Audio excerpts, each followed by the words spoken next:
Unit 3 Subdit Jatantras Polda Sumsel, Ditreskrimum Polda Sumsel menangkap 3 pelaku begal sadis bersenjata tajam beserta 3 pelaku penada yang sudah beraksi puluhan kali di kota Palembang.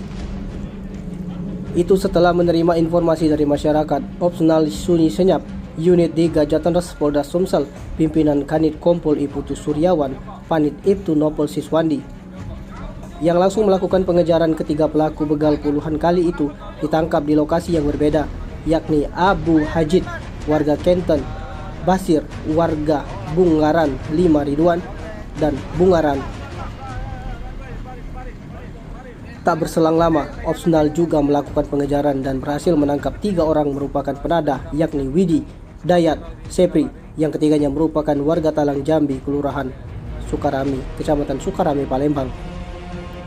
Bahkan tak cuma menangkap 6 orang tersangka, petugas juga berhasil mengamankan barang bukti berupa 5 unit kendaraan sepeda motor.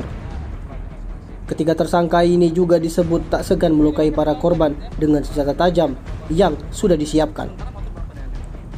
Dijelaskan, modus dari mereka yakni menendang korban hingga terjatuh sambil mengendarai sepeda motor. Namun apabila dari korban memberi perlawanan, ketiga tersangka ini tak segan-segan melukai korban. Bersama ke-6 tersangka, opsional Unit 3 Subdit Jatantras Polda Sumsel juga mengamankan sejumlah barang bukti berupa senjata tajam jenis pisau yang kerap digunakan saat beraksi.